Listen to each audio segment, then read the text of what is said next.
44వ అధ్యాయం యెషయా ప్రవచన గ్రంథం 44వ అధ్యాయం 3వ వచనం చదువు. యెషయా అందరూ బైబిల్ వాళ్ళు తీసి వాక్యాన్ని చూడండి, లేదంటే పేపర్ మీద రాసుకొని ఇంటికి వెళ్ళి చక్కగా కూర్చొని కోసేపు చదవడానికి ప్రయాసపడాలి. యెషయా ప్రవచన గ్రంథం 44వ అధ్యాయం 3వ వచనం. నేను దప్పిక గలవాని మీద నీళ్లను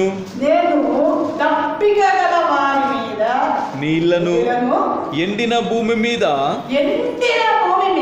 ప్రవాహ జలములను కుమ్మరించదును.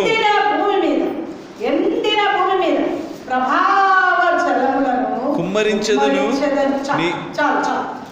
సర్వశక్తిమంతుడైన దేవా, పరిశుద్ధుడైన తల్లి, నీ ఘనమైన ఉన్నతమైన పరిశుద్ధమైన నామాన్ని బట్టి స్తోత్రాలు వందనాలు చెల్లిస్తున్నాను. 3 దినోపవాస పండుగ దినం ఈ నవంబర్ మాసంలో మొదటి వారంలో మీరు మాకు ఇచ్చారు ప్రభావం తీసుకోండి అయ్యా. ఈ వాక్యాన్ని వీక్షిస్తున్న ప్రతి బిడ్డలని పేరు పేరును ఆశీర్వదించారు. చదవబడిన లేఖన భాగంలో నుంచి సూటిగా తేటగా నాతో మాట్లాడారు. వాక్కు వెళ్ళని వచ్చుండగా ప్రతి గుండెలు తెరవబడును గాక అని ప్రార్థిస్తుంది. ప్రతి మాట నింపు కణములుగా ప్రతి గుండెల్లోకి చొచ్చుకొని వెలుగు గాక అని ప్రార్థిస్తుంది. అద్భుతాలు మీరే జరిగించారు. వాక్యము వెలుగులో ప్రతి బిడ్డలు నడుచుకొని ప్రతి చీకటిని తొలగించుకొని నీ కార్యాల కొరకు నిలబడడానికి నీ కృప నాకు మాకు దయచేయండి. ఆ ప్రాణాత్మ శరీరం ఇచ్చేది చదువుబడిన లేఖన భాగంలో సూటిగా తేటగా నాతో మాతో మాట్లాడి నన్ను మమ్మల్ని బలపరచుమని నీకే స్తుతి స్తోత్రాలు చెల్లించు. ఆ ప్రాణాత్మ శరీరం నీ చేతిలోకి అర్పణ యేసు నామమున వేడుకొన్నా తండ్రి. దేవుని బిడ్డలారా, యెషయా ప్రవచన గ్రంథం 44వ అధ్యాయం 3వ వచనంలో నేను దప్పిక గల వారి మీద ఏం కుమ్మరిస్తారంట? నీళ్లను, ఎండిన భూమి మీద ప్రభావ జలములను కుమ్మరించెదను.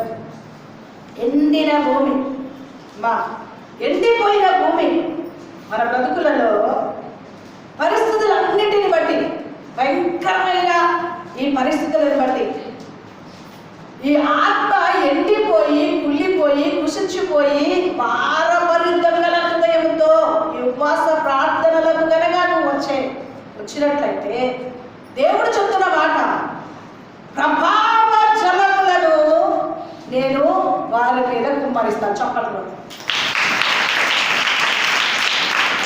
ఎండిపోయి చూడండి, వర్షం లేకపోతే భూమి ఏమవుతుందండి? ఎండిపోయి బాగా పర్రవాసి భూమి అంతా కూడా నోరు తెరిచి పగిలిపోయి పగిలిపోయి పగిలిపోయి ఉంటుంది. ఎండిపోయిన బ్రతుకు పరిస్థితుల ప్రభావాలను బట్టి కొన్ని సందర్భంలో ఆత్మ శరీరం రెండు కూడా ఎండిపోయే బ్రతుకుగా మార్చబడుతుంది.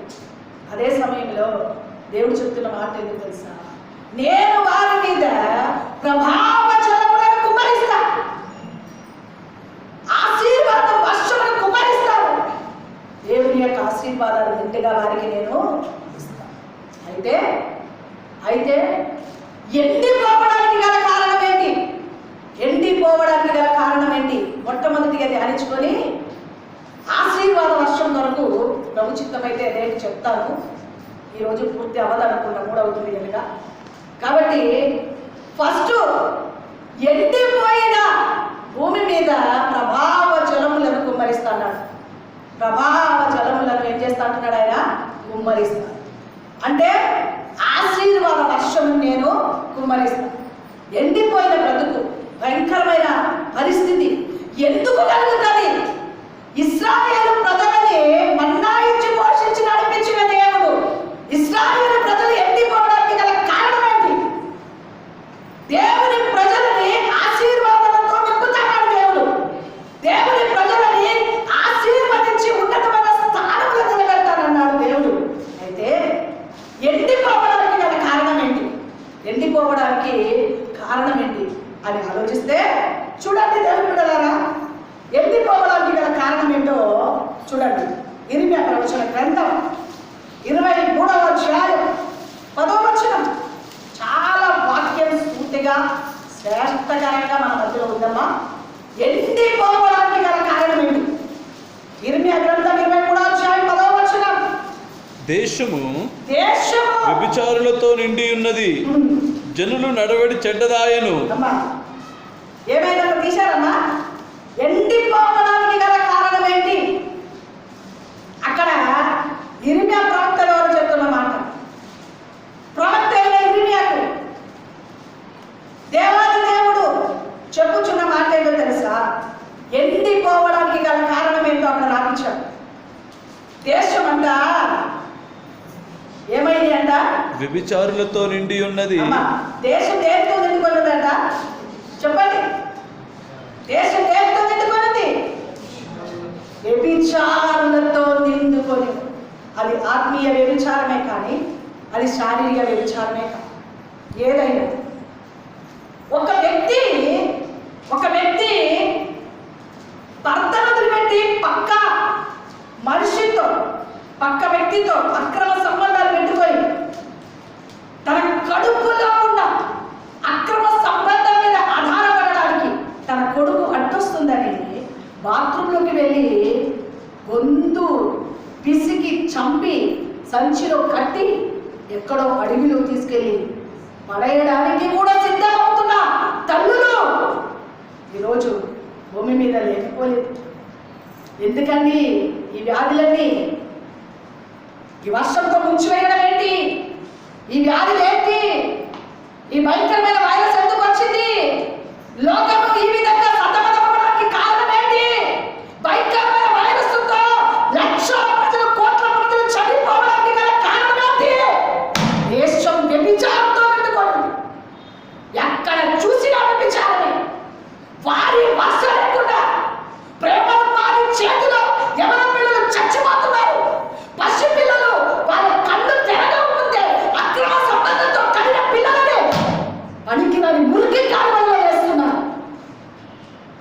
నవమాసాలు మోసి కానీ 9 నెలలు కడుపులో మోసిన ఆ బిడ్డని అక్రమ సంబంధం కొరకు మురికి కాలువలలో వేస్తున్నారు. ఆడపిల్లలు పుట్టారని వీధిలో పడేస్తున్నారు, పొదలో పడేస్తున్నారు, సంచిలో కడుతున్నారు. ఒక దినము కుప్పతోటిలో మున్సిపాలిటీ వాళ్ళు ఆ చెత్త ఎత్తుకోవడానికి వెళ్తే ఒక సంచిలో అని కూలిగే స్వరం విని ఆ మున్సిపాలిటీ వాళ్ళ సంచిని చూస్తే ఎర్రటి పండు బిడ్డ. ఆ మున్సిపాలిటీ వెంటనే హాస్పిటల్ వాళ్ళకి ఫోన్ చేసి ఆ పిల్లని నయం గట్టి పిండమనుకుంటుంది. దాన్ని ఎప్పుడు పడేసిందో దాన్ని ఆ సంచిలో మూతి కట్టేసేసి, దేవుడి బిడ్డలారా మూతి కట్టేసి ఆ చెత్త గుండిలో ములుగుతుంటే 9 మాసాలు మోసి కనిన తల్లికి ఈరోజు ఏమి లేదు భయంకరమైన పాపానికి లోబడి కడుపులో మోసి కన్న బిడ్డని కూడా కుప్పతొట్టిలో పనికిరాని చెత్త గుండిలో వేసి ఈరోజు లోకం ఎక్కడికి దిగజారుతుంది? కన్న బిడ్డలు అడ్డొస్తుంది అక్రమ సంబంధానికి. కన్న పిల్లలు చంపుతున్నారు, అక్రమ సంబంధానికి లోబడిపోయి భర్తలను చంపుతున్నారు, రకరకాలైన పాపాలు ఒడిగడుతున్నారు, మన భయంకరమైన రక్తపాతము వీధులలో ఒలికిస్తున్నారు. ఇవన్నీ శాపం కాదా? భూమి మొయ్యలేకపోతుందండి. అందుకే ఇలా పని చేస్తే బాగుంటారని చెప్పి ఉగ్ర కోపాన్ని కురిపిస్తున్నారు. దేవుడి బిడ్డలారా, ఈ వైరస్ ద్వారా, వర్షం ద్వారా అందరినీ చంపి పడేస్తున్నారు. తెలుసా మీకు ఎందుకు వచ్చింది అని ఎల్లగల పడుకొని ఆలోచించడం కాదు, వాక్యాన్ని చూడాలి. స్తోత్రం, హల్లెలూయా. వాక్యాన్ని చూడాలి మనం. ఎందుకు వస్తుంది వైరస్? ఎందుకు వచ్చింది భూకంపం? ఎందుకు వచ్చింది రకరకాల పరిస్థితి? ఎందుకు వస్తుంది రకరకాల వర్షం ద్వారా ముంచివేయడం, అగ్ని ప్రమాదం, భయంకరమైన పోరాటాలు? పాపం పరిపంతమై మరణానికి అంటుంది. పాపం పరిపంతమై ఏకంటుందండి? మరణం. వీధిలో పసిపిల్లలు లేకుండా, రాజవీధిలో యవనస్తులు లేకుండా అనేక ఖడ్గం చేత చంపబడే రోజులు ఇంకా రాబోతుంది. ఇర్మియా ప్రవక్త చెప్తున్నాం. అవునమ్మా, పాపం పరివర్తమై మరణాన్ని అంటుంది. దేవుడి బిడ్డలారా, చాలా జాగ్రత్త సుమి. పాపం పరివర్తమై మరణానికి అంటుందని లేఖనం సెలవిస్తుంటే ఎందుకు ఎండిపోతున్నారు? ఇశ్రాయేలు ప్రజలు, దేవుని ప్రజలు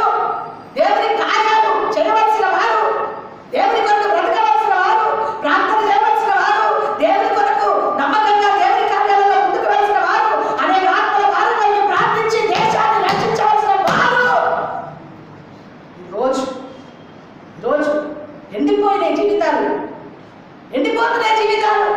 మోగరిస్తే నిద్ర, గంటల తరబడి ప్రార్థన చేయలేని అనుభవాలు, కన్నీటితో ప్రభు దగ్గర వేడుకోలేని అనుభవాలు, నానా రకాలైన వ్యాధులతో సతమతమవచ్చు, రకరకాలైన పరిస్థితులు కుమిలిపోవచ్చుంటారా? నీ మీద ప్రభావజలములను కుమ్మరించడానికి సిద్ధంగా ఉన్నాడు.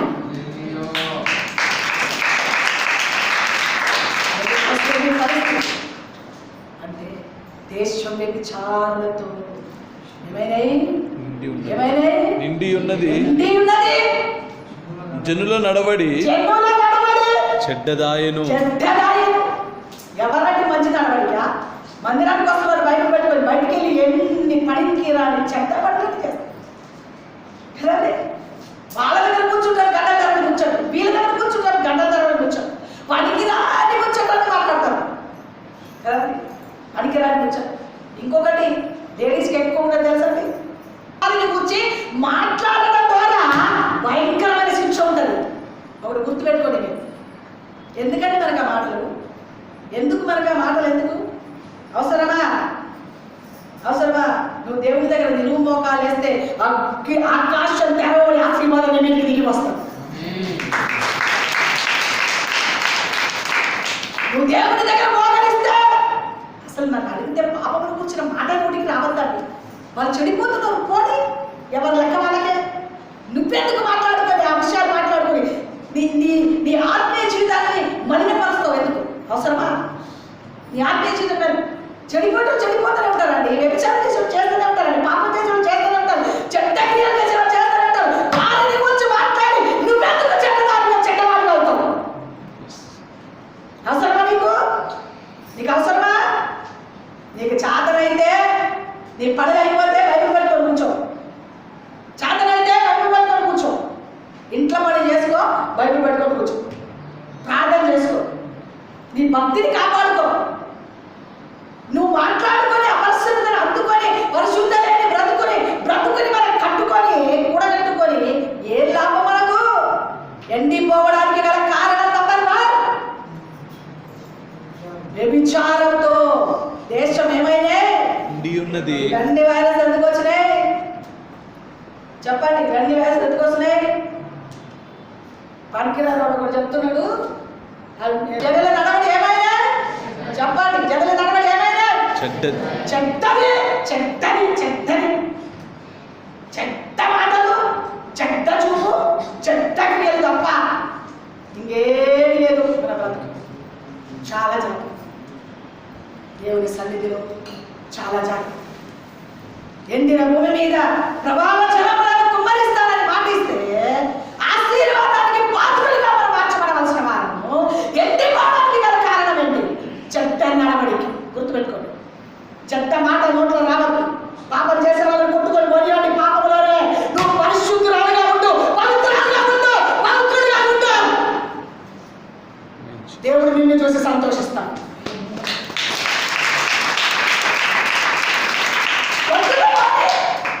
ఏమైనా క్రియలు చొప్పున వారికి ప్రతిఫలం ఇవ్వడానికి దేవుడు రాబోతున్నాడు. మనకెందుకు? మనం ఎందుకు తీర్పు? నువ్వు తీర్పు తెచ్చి మనం ఆ తీర్పులు ఎందుకు పడాలి? తీర్పు తెచ్చొకటి నీకు అదే తీర్పు వస్తుందని దేవుడే చెప్తాడు. వద్దు మనకు. సంఘానికి వస్తున్న వారు పరిశుద్ధమైన బ్రతుకు కలిగి బ్రతకడానికి ప్రయాసపడాలి. చూపులు జాగ్రత్త, నడవడిక జాగ్రత్త, క్రియలు జాగ్రత్త, మాటలు చెడ్డ మాటలు. ఏ మాటలమ్మా చెప్పండి తల్లి? ఏ మాటలు చెప్పండి? వాక్యంలో ఏముంది? చదివారా?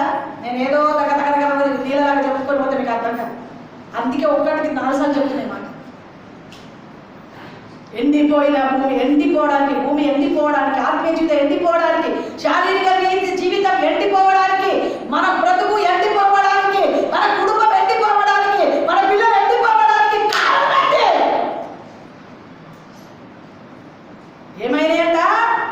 దేశం వ్యభిచారముతో నిండి ఉన్నది, జనుల నడవడి చెడ్డదాయను, వారి శౌర్యము అన్యాయమునకు ఉపయోగించుచున్నావు. చూసారా?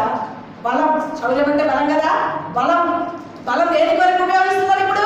అన్యాయం కాదా? అన్యాయం కాదా? పిల్లల్ని చంపుకోవడం కదండి, ప్రేమ ఉన్మాదులు ఆడపిల్లల్ని చంపుకోవడం, అన్యాయంగా దేవుడి పిల్లలారా ఒకరికొకరు భర్తను చంపుకోవడం, అక్రమ సంబంధం బట్టి పిల్లలని అడ్డోస్తున్న పిల్లల్ని చంపుకోవడం, భర్తలను చంపుకోవడం అన్యాయం కాదా? ఇది అన్యాయం కాదా? కట్టుకున్న భర్తకు నీవు బాధపడినా పర్వాలేదు, వాళ్ళు బాధపడకుండా న్యాయం చెయ్యండి, నీకు న్యాయం చేస్తాడు దేవుడు. నీకు న్యాయం చేస్తాడు. ఆయన తాగుపోతాడా, తిరిగిపోతాడా, దేవుని బిడ్డలారా పనికిరానోడా? వద్దు మనం, అలాంటిది వద్దు మనం. ఆయనకి న్యాయం చేయి. నువ్వు కట్టుకున్నావు కనుక చివరి వరకు ఆయనకి న్యాయం చేయి, నీకు న్యాయమే చేస్తాడు దేవుడు. అర్థమవుతుందా? ఏది కొత్త చేయడమా మన దేవుడు? ఏది కొత్త చేయడు. ఏది కొత్త? మన ధర్మం, కుటుంబ ధర్మం, పిల్లల్ని చూడవలసిన ధర్మం, భర్తలను చూడవలసిన ధర్మం, భార్యను చూడవలసిన ధర్మం తప్పక మనం ఏం చేయాలి? చెయ్యాలి, చేసి తీరాలి. అవునన్నా కాదన్నా కింద పడే మీద పడే చేయవలసిందే. కానే కాదు, తప్పించుకోవడానికి అవకాశమే లేదు. తప్పనిసరిగా చేసి తీరవలసిందే. చాత కాకపోతే 2 రోజులు పడుకో, మళ్ళీ లేచి. అర్థమవుతుందా? చాత కాకపోతే 2 రోజులు పడుకో, ఏదో ఒకటి తింటారు, తర్వాత లేచి మన ధర్మం మనం చేయవలసిందే.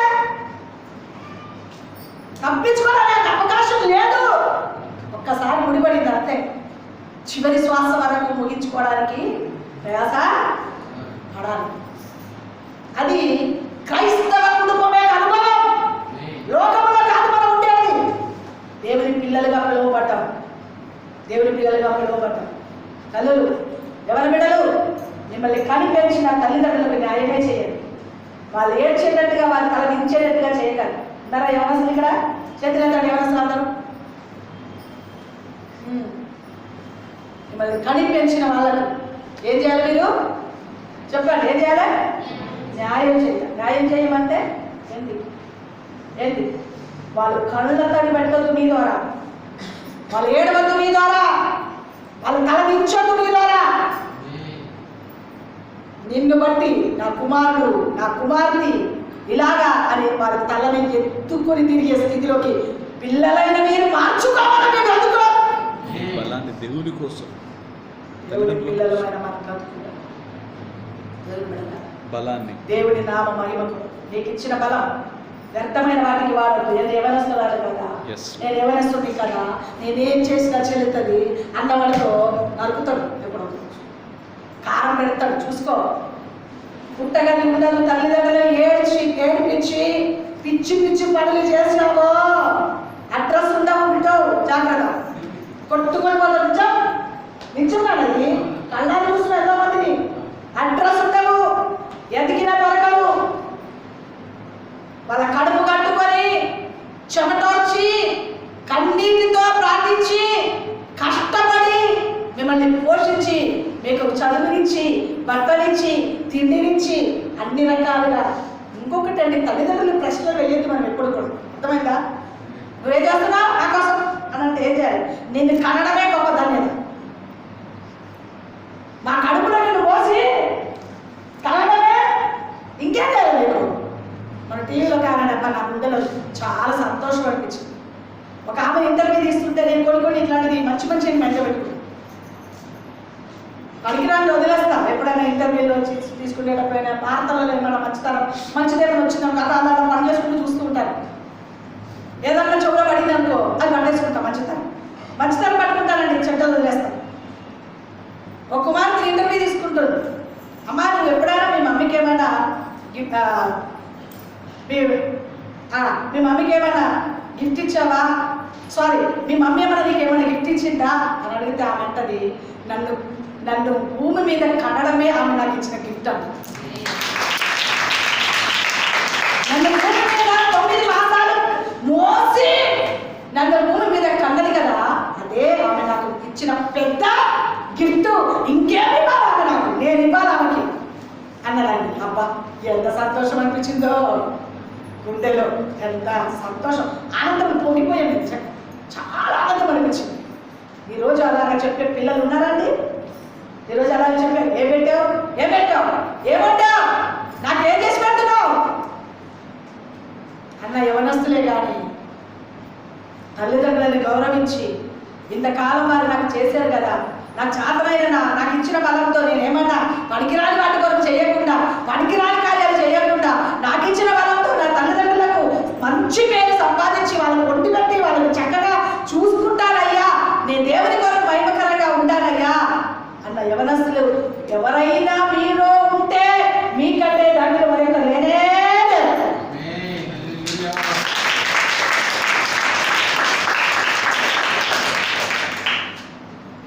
మనకిచ్చిన శౌర్యం దేని కొరకు వాడుకోవాలి? తుది శ్వాస వరకు ఆ బలాన్ని దేని కొరకు వాడుకోవాలి? చెడ్డదాని కొరకు కాదు, ప్రభు కొరకు నంబర్ 1. రెండవది మన తల్లిదండ్రుల కొరకు, మన కుటుంబం కొరకు, మన భర్తల కొరకు, భార్యల కొరకు మనకిచ్చిన బలాన్ని మనము వాడుకోవడానికి ప్రయాస. భయంకరమైన ఎండిన అనుభవం ఎందుకు వచ్చిందంటే, ఈ నష్టాలు భయంకరమైన పోరాటాలు ఎందుకు వస్తుంది అంటే ఇదే పరిస్థితి.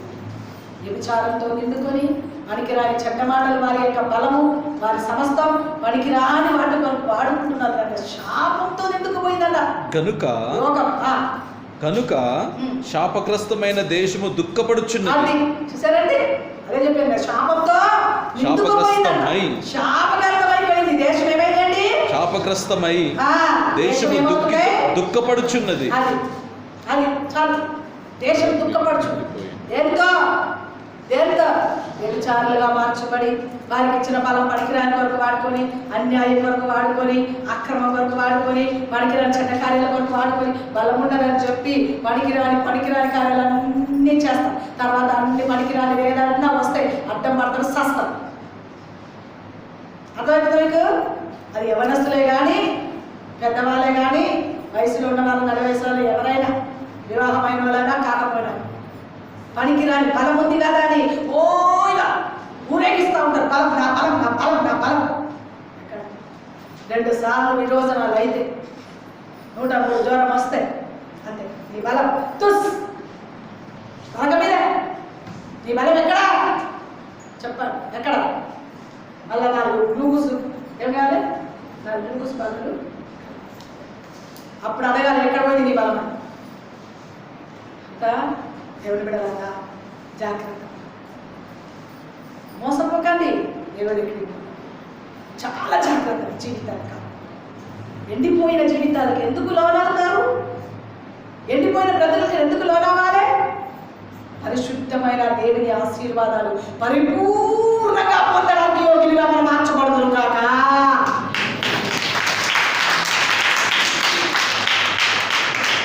మన బలాన్ని మన ప్రభు కొరకు వాడుకోవాలి, మన బలాన్ని మన ఇంటి కొరకు, మన బలాన్ని మన దేవుని కొరకు, మన బలాన్ని సంఘం కొరకు, మన బలాన్ని ఆత్మ రక్షణ కొరకు, మన బలాన్ని ప్రార్థన కొరకు, మన బలాన్ని దేవుని కార్యాల కొరకు, వ్యర్థమైన వాటి కొరకు వాడుకుంటున్నారు కనుక దేశం శాపగ్రస్తమైపోయి మూలుగుచున్నారమ్మా. మూలుగుతున్నారు ఎందుకు అనుకుంటున్నారు? ఇప్పుడు అమ్మా ఎందుకు మూలుగుతున్నారు అనుకుంటున్నారు? అదే శాపం బాగా శాపం నిండిపోయింది. వారి వలస లేదు, కడుపులో పుట్టిన బిడ్డని లేదు, 6 సంవత్సరాలు 5 సంవత్సరాల పిల్లలని లేదు, పసి పిల్లని కూడా వదులుతలేరు. కామకృతమైన మనిషి. శాపం కాకపోతే ఇంకొస్తుంది, ఏమొస్తుంది దేశంలో? శాపం కాకపోతే ఇంకేముంటుంది? వ్యభిచారంతో దేశం నిండుకుని పోయింది. బలం ఇచ్చిన బలం అన్యాయం కొరకు, అక్రమం కొరకు, పనికిరాని వాటి కొరకు వాడుకుంటున్నారు. క్రైస్తవేత్తలు అందరూ అదే రీతిలోకి వచ్చేస్తారు. చాలా జాగ్రత్తగా ఉన్నాయి. ఎండిపోవడానికి గల కారణం ఇదే. ఒకవేళ అలాంటి స్థితి ఎవరిలో ఉంటే, పాపం చేసేవారు చూసి పాపమును గూర్చి మాట్లాడి ఎండిపోయే స్థితి కనుక నీకుంటే వదిలిపెట్టు. ఈ ఉపవాస ప్రార్థనలో దైవాశీర్వాదాన్ని కుటుంబం మీద దిగి రాబోతోంది.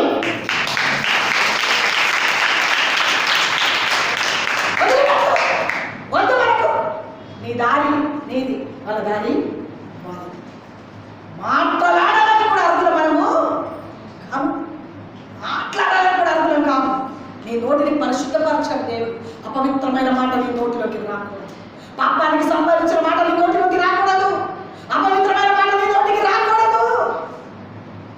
జాగ్రత్తగా, అది జాగ్రత్త.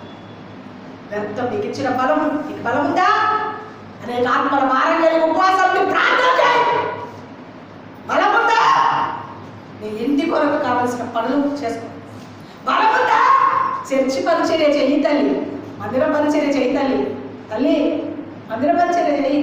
ఎందుకు అపవిత్రమైన మాటలు కూర్చుంటారు? వ్యర్థంగా అపవిత్రపరచుకొని కుటుంబానికి ఎందుకు శాపం తెచ్చుకుంటారు? అవసరమా? ఎండిపోయే ప్రజలు ఎందుకు నీకు? దేవుడిని ఆశీర్వదించడానికి సమర్థుడు. ఎండిన భూమి మీద ప్రభావ జగములను కుమరించి ఆశీర్వదించగల సమర్థుడు మన దేవుడు. అయితే పాపంతో కూడిన మాటలు, పాపపు క్రియలు, పనికిరాని క్రియలు, పనికిరాని చూపు, పనికిరాని నడవడిక, పాపం చేయకపోయినా పాపముల గురించి మాట్లాడి అపరిశుద్ధత తెచ్చుకోవడం, ఇవన్నీ ఎండిపోవడానికి నీ బ్రతుకులు కారకులుగా మార్చబడుతుందన్న సత్యాన్ని గుర్తెరిగి ఈ ఉపవాస ప్రార్థనలు కడుక్కో, పవిత్రపరచుకో, శుద్ధి చేసుకో. వాటి జోలికి వెళ్ళకుండా నిన్ను నువ్వు పరిపూర్ణంగా ప్రభు చేతికి సమర్పణ చేయి. నీ బ్రతుకులో ఉన్నతమైన ఆశీర్వాదాలు సంగమా చూద్దాం. ఇంకొక మాట మాత్రం చూపిస్తాం, మిగిలిన మాట నేను చెప్తాను.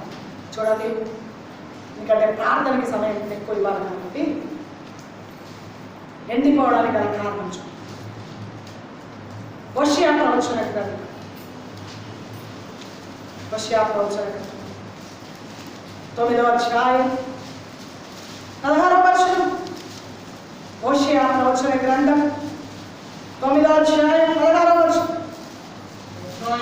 ఎఫ్రాయిము మొత్తబడిన పురుగులతో ఏమైనా తెలుసండి? ఎఫ్రాయిము మొత్తబడి ఒకప్పుడు దేవునితో నడిచిన వ్యక్తి, దేవుడు ఎఫ్రాయిము యొక్క చేతులు పట్టుకుని నడిచాడు.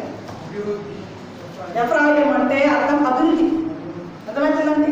ఎఫ్రాయిమును అభివృద్ధిలోకి నడిపించడానికి, ఉన్నతమైన ఆశీర్వాదాలతో నింపడానికి దేవుడు తన పేరుకు తగిన బ్రతుకు రాదు నాయన అని చెప్తే ఏమైనా మొత్తపడ్డాడు. ఆయన వేర్లు ఏమైనా వారి వేరు ఎండిపోయారు.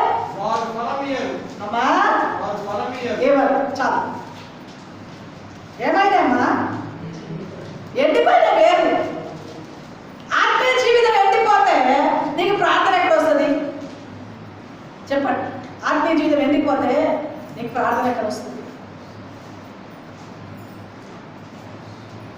ఎప్పుడు కూడా మన జీవితం పాపము లేకుండా పరిశుద్ధంగా, పవిత్రంగా, దేవునికి ఇష్టమైన కార్యాలు చేస్తూ దేవుని కొరకు మనకిచ్చిన బలం ప్రభు కొరకు వాడుకోవచ్చు. దేవుని సన్నిధిలో ఎక్కువగా ఉంటేనే వేర్లు ఏమైతాయి? పచ్చగా ఉంటుంది. లోపల వేర్లు పచ్చగా ఉంటే దేవుని బిడ్డలారా ఆ లోపల వేర్లు కుళ్ళిపోతుంది చూడు. కుళ్ళిపోతే ఆ పైకి ఆ చెట్టు ఎందుకు పనికి? మన బ్రతుకులో కూడా ఆశీర్వాదము పొందవలసిన మనము, ఆత్మీయ జీవితంలో ఉన్నతమైన స్థాయిలోకి రావాల్సిన మనము, మన వేర్లు ఏమైపోయాయి? ఎండిపోయి. మనం వేరు ఎండిపోతే ఇంకెందుకు పనికి వస్తుంది? ఆ చెట్టు తీసి అవతల పడేయడానికే మనకు వస్తుంది. ఎఫ్రాయిము అంటే అభివృద్ధి అని అర్థం. ఆ ఎఫ్రాయిము ఒకప్పుడు దేవుని బిడ్డలారా దేవుని సన్నిధిలో చక్కగా నడిచిన వాడు దేవుడు ఎఫ్రాయిము యొక్క చేతులు పట్టుకొని నడిపించాడు. అర్థమవుతుందా మీకు? అలాంటి వ్యక్తి యొక్క వేర్లు ఏమైనాయి? ఎండిపోతే మొత్తపడ్డాడు. అమ్మా చాలా జాగ్రత్త. మొత్తపడడం అంటే అక్కడ స్పష్టమైన తర్జుమా తెలుసా? పురుగులు తన శరీరంలో పురుగులు వచ్చినాయండి. పురుగులతో మొత్తపడ్డాడు. పుట్టి మొత్తపడడం అంటే ఏదో శరీరంలో రోగం పెట్టి కాదు, పురుగులు అసలైన తర్జుమా. ఇంగ్లీష్ బైబిల్ చూసుకోండి. పురుగులతో తన శరీరము పురుగులతో నింపబడి మొత్తపడ్డాడు. అర్థమైందా మీకు? వేర్లు ఎండిపోతే దేనికి పనికిరాదు మనుషులు. నువ్వు ఆత్మీయ జీవితంలో నీ వేరు చాలా లోతులకు తన్నుకుంటూ వెళ్ళి ఆ వేరు చక్కగా భూమి లోపల పచ్చగా ఉంటేనే నీవు కూడా పైన ఈ చెట్టు ఏమవుతుందండి? పచ్చగా ఉండడానికి. పచ్చగా అంటే చూడడానికి అర్థం కాదు. పచ్చగా అంటే చూడడానికి అర్థం కాదు, ఆత్మీయ జీవితంలో ప్రార్థన అనుభవం, వాక్యం చదివే అనుభవం, దేవుని కొరకు నిలబడే అనుభవం, అనేక ఆత్మల కొరకు ప్రార్థించే అనుభవం, అనేక ఆత్మలు రక్షించే అనుభవం, అనేక కొరకు ప్రణామించే అనుభవం, అనేక ప్రభు కొరకు సంపాదించే అనుభవం. 2020 చివరి దినములలో ఉపవాస ప్రార్థన పెట్టారు అమ్మగారు. ఏమో ఆశీర్వాదం చెప్తారేమో అనుకుంటున్నాను కదా. నీకు ఆశీర్వాదం కావాలంటే ఫస్ట్ మనం తప్పులు దిద్దబడాలి, మన అపవిత్రత నుంచి విడుదల పొందాలి, దేవునికి ఆయాసకరమైనది వదిలిపెట్టాలి. అప్పుడు ఆశీర్వాదం మొదలవుతుంది. అన్ని పెట్టుకుని దేవా దేవా ఇవ్వయ్యా, దేవా ఇవ్వయ్యా. దేవుడు అంటాడు, నీ బ్రతుకు ఫస్ట్ చూడు, నీ వేరు చూడు, నీ వేరు ఎక్కడ ఉంది చూడు. నీ వేరు ఎండిపోలేదా? చెడ్డ మాటలు మాట్లాడతలేవా? పనికిరాని కార్యాలు చేస్తలేవా? వాళ్ళ సంగతి వీళ్ళ సంగతి నీకెందుకు? నీ వేర్లు ఎండిపోయే స్థితి చూసుకో. ఫస్ట్ నీ వేరులు పచ్చగా ఉండడానికి ప్రయాసపడు, అప్పుడు నేను అభివృద్ధిలోకి నడిపిస్తాను.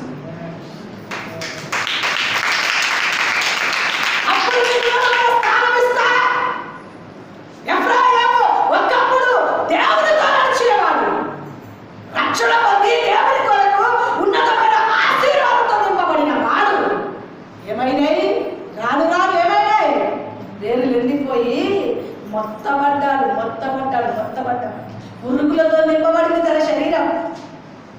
అర్థమవుతుందా మీకు? ప్రియ సంగమా, రక్షణ ఎంత ముఖ్యమో ఆ రక్షణని కాపాడుకోవడం కూడా అంత ముఖ్యమే. కాపాడుకోవాలి. ఎప్పటి వరకు కాపాడుకోవాలమ్మా అని అడుగుతారేమో. చచ్చే వరకు కాపాడుకో, సమాధి పెట్టిలో పెట్టే వరకు.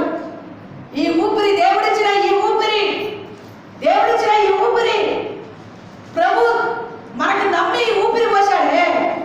మనల్ని నమ్మి నేను ఇచ్చిన ఊపిరిని బాగా కాపాడుకొని నాకు ఒక పని చేస్తారేమో నా బిడ్డలు అనుకొని ఊపిరి ఇచ్చాడు నీకు. అర్థమైందా?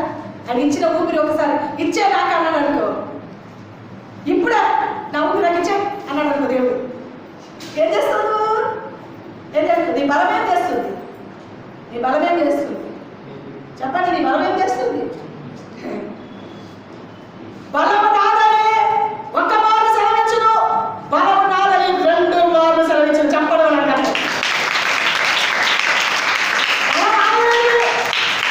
ఎవరిది బలం? నువ్వు ఆలోచించుకోవాలి. మా పాప ఇంత వేస్తుంది, రాసుకోవాలి, లేచి కూర్చుంటారు.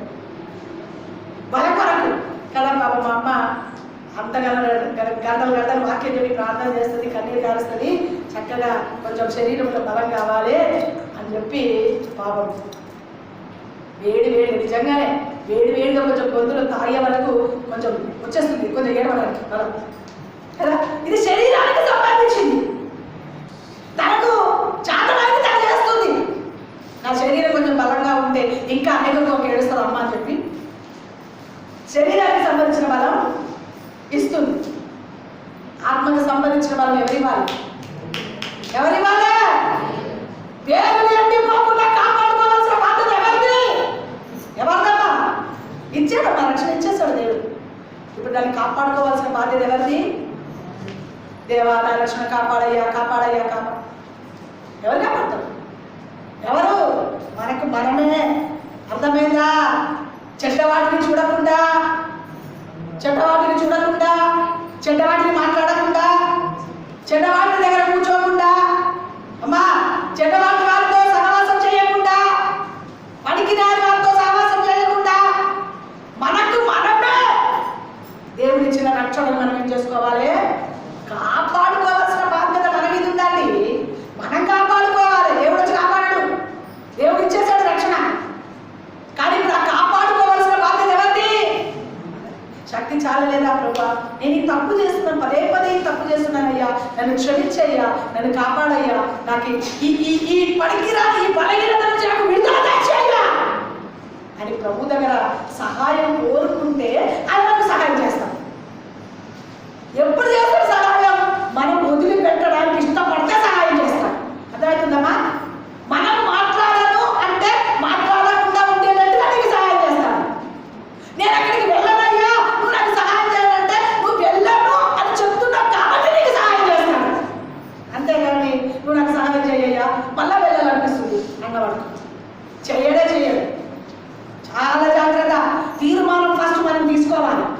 నేను ఈ పని చేయను, ఈ విషయం మాట్లాడను, ఈ సీరియల్ చూడను, ఈ సినిమా చూడను. అర్థమవుతుందండి? ఈ సీరియల్ మనకంటే ఎక్కువగా అన్ని జనుల కంటే ఎక్కువ క్రైస్తవులు ఉంటారట సినిమా హాల్లో. తెలుసా మీకు? అమ్మా, ఒకరోజు ఒక కొత్త సినిమా వచ్చిందంట. కొత్త సినిమా చాలా బాగుండదని చెప్పి చాలా మంది వెళ్ళిపోయారంట ఆ సినిమా హాల్లోకి. కానీ మళ్ళీ ఇంతసేపు సీరియల్లో పెట్టారు కదా, సీరియస్లో పెట్టారు, సీరియస్ మ్యాటర్లో పెట్టారు కదా, కొంచెం అనిపిస్తుంది. ఒకరు బాగా కొత్త సినిమా వచ్చిందని చెప్పి చాలా మంది సినిమా థియేటర్లో వెళ్ళి కూర్చున్నారంట. ఆఖరికి చివరికి ఏమొస్తుందండి సినిమాలో చెప్పండి? పిల్లల్ని బాగా దంచి హీరో గెలుస్తుంది అంతేనా? చివరికి వచ్చాడు. అది ఏం చేస్తారండి? చెప్పండి, ఏం చేస్తాడు? లాస్ట్ ఎండింగ్ ఏమొస్తుంది? విలన్ గుండాన్ని బాగా దంచి, విలన్ని బాగా హీరో దంచి హీరో గెలిపిపోతుంది. అంత క్లాస్ అయ్యి కదా. నేను చూసాను కాబట్టి ఎందుకు చూసాను కదా, ఇప్పుడు కాదమ్మో, వదిలిపెట్టి చాలా సంవత్సరాలు అయిపోయింది. ఇప్పుడు కదా చూసామనుకో ఇక పెట్టేస్తాడు దేవుడు. అయితే అలాగే ఆ మంచి సినిమా చూసి అయిపోయిందట. ఎండు అనేవారికి అబ్బా దేవునికి స్తోత్రం అన్నాడు. ఎవరొస్తారు అందరూ? ఎక్కడ చెప్పండి? ఎక్కడ? బాగా నచ్చాడు హీరో చేసింది. అబ్బా దేవునికి స్తోత్రం నచ్చిందట. ఎక్కడండి? సినిమా హాల్లో కూడా స్తోత్రాలే మనోళ్ళకి కదా, ఎక్కడైనా స్తోత్రాలే. ఆ ఫస్ట్ లైన్ లో దేవునికి స్తోత్రం అని చెప్పి ఎవరొస్తారు అందరూ రాసేవారికి వెనకాల లైన్ నుండి ఆడాలంట ఏమన్నారంట? చెప్పండి, ఏమన్నారంట? చెప్పండి అమ్మా, మనం అనే హల్లెలూయా స్తోత్రమే కదా. మరి ఇంకేమంటున్నాము? ఏమన్నారంట? ఫస్ట్ లైన్ లో రెండో లైన్ ఏమన్నారంట? హల్లెలూయా. ఎక్కడ? సినిమా అది మనమందరూ ఎక్కువ ఎక్కడ కనబడతారు? హాల్లోనే. సినిమా హాల్లో కనబడతారు కదా. ఈరోజు అలాంటి వారు ఎవరైనా ఉంటే ఒప్పుకొని పిలిచిపోయి నీ టీవీని ఇంట్లోనే సినిమా హాల్ పెట్టుకున్నావేమో, జాగ్రత్త, కళ్ళు పోతాయి. చాలా జాగ్రత్త, కళ్ళు పప్పు వస్తాయి. ఒక ఆమె పోటేసి అమ్మా నా కళ్ళు కనబడతాడు, దీన్ని మానే అన్నాడు. దైవ దర్శనం లేదేమో నాకు, దూరదర్శనం మానే. ఎందుకు వస్తుంది నీకు దైవదర్శనం? దూరదర్శనం మానేస్తే దైవదర్శనం వస్తుంది. కళ్ళు పప్పు అవుతుంది. ఎందుకు? వచ్చింది పోయింది కంద తరగలి ఆ టీవీ దగ్గర అత్తుకోపోతారు. కళ్ళు మప్పుగా పోతే ఇంకేమొస్తాయి చెప్పండి? ఇంకేమొస్తుంది? దేవుని బిడ్డలారా, ఈ మధ్యాహ్న కాల సమయం ఉపవాస ప్రార్థనలో వచ్చిన నీ బ్రతుకు పరిపూర్ణమైన మార్పులకు రావాలి. పరిపూర్ణమైన మార్పు చెంది వేరు ఎండిపోయిందేమో తిరిగి నీ వేర్లు లోపల భూమి లోపల తట్టుకొని పోయి పచ్చగా నీ వేర్లు మార్చుకునేటట్టుగా జీవ నదిని నీ మీద కుమరిస్తాడు ఆయన.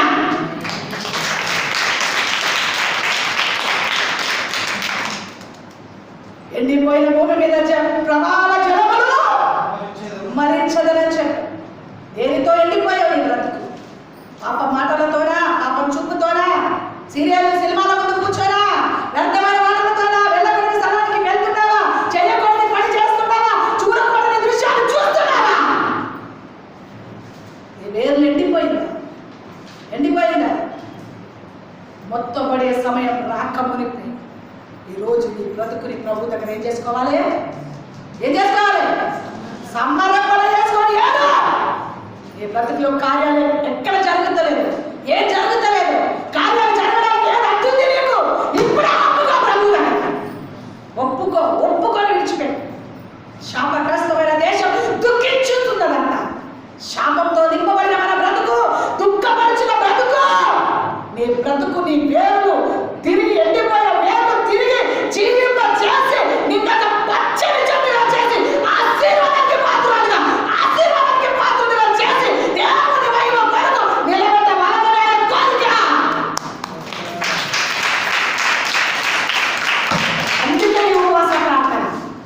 అందుకే ఎండిపోయిన బ్రతుకు జీవింపబడడానికి అపవాది చేతిలో ఉన్న మిమ్మల్ని పరిపూర్ణంగా పరిశుద్ధమైన బ్రతుకు బ్రతకడానికి బ్రతుకుని సమర్పణ చేస్తే ఆగిపోయిన కార్యాలు ఏదైనా అట్టే జరగడానికి సమర్థుడు, జరిగించడానికి సమర్థుడు, శక్తివంతుడైన దేవుడు ప్రకటించుచున్న యేసు. సంఘమా, దైవిక జనాంగమా, ఈ మధ్యాహ్న సమయంలో ఎండిపోయిన బ్రతుకు వేర్లు ఎండిపోయి భయంకరమైన పరిస్థితిలో జరగాల్సిన కార్యాలు జరగలేకుండా వ్యతిరేకమైన పనికిరాని బ్రతుకు, పాప సంబంధమైన బ్రతుకు, శాపకాంతమైన బ్రతుకు నీలో ఉన్నదేమో ఈరోజు వదిలిపెడతా, విడిచిపెడతా. కుటుంబ రక్షణ కొరకు ఏడెత్తా. ఎండిపోయిన నా వేర్లు తిరిగి జీవింపచేయ్యా, బ్రతికించయ్యా, బ్రతికించయ్యా. నా జీవితాన్ని కట్టయ్యా, నా కుటుంబాన్ని కట్టయ్యా. నా జీవితంలో నేను ఏదో కోరుకుంటున్నాను వాటిలో నాకు జయం దయచేయమ్మా. నన్ను నేను పరిపూర్ణంగా నీకు అప్పచెప్పుకుంటున్నాను అయ్యా అని దేవుని సన్నిధిలో ఈ రోజు 7 ఉన్నతమైన ఆశీర్వాదం త్వరగా కళ్ళారా చూడబోతున్నాను. అందుకొరకే విశ్వాస ప్రార్థన. ప్రియ సంఘమా, దేవుని సన్నిధిలో మన జీవితాన్ని సమర్పించుకుంటాం. దేవుని కొరకు బ్రతుకుతాం. శాపకాంతమైన బ్రతుకు నుంచి బయటకు వద్దాం. దేవుని దాన్ని ఒప్పుకుందాం, విడిచిపెడదాం. దేవుని కార్యాల కొరకు నిలబడదాం. నీకు ఇచ్చిన బలం ప్రభు కొరకు, సంఘం కొరకు, ఆత్మరక్షణ కొరకు, ప్రార్థన కొరకు, దేవుని కార్యాల కొరకు వాడుకో. దేవుడిని వేరుని ఎండిపోయిన వేరుని చిగురింప చేసే శక్తివంతమైన కార్యం నీ ద్వారా జరిగించబోతున్నాడు దేవుడు.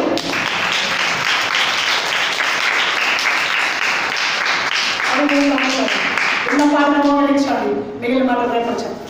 ఉన్న పాటను సర్వశక్తిమంతుడైన దేవాసం ఎత్తబడిన ప్రతి మాట, ప్రతి మాట, ప్రతి మాట, ప్రతి మాట ఛానల్ ద్వారా వీక్షిస్తున్న బిడ్డలకు, గుడి వచ్చిన బిడ్డలకు ఆశీర్వాదకరంలోకి ప్రతి గుండెల్లో, ప్రతి గుండెల్లో యా రూపంలో కార్యసిద్ధిని జరిగించు.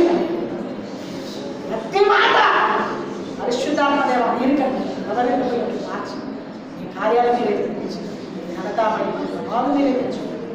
మమ్మల్ని నీ చేతిలోకి సమర్పిస్తున్నాం. ప్రతి దినమే అద్భుతం మీరు జరిగిస్తున్నారు. నమ్మి విశ్వాసం కృతజ్ఞత స్తోత్రాలు చచ్చు.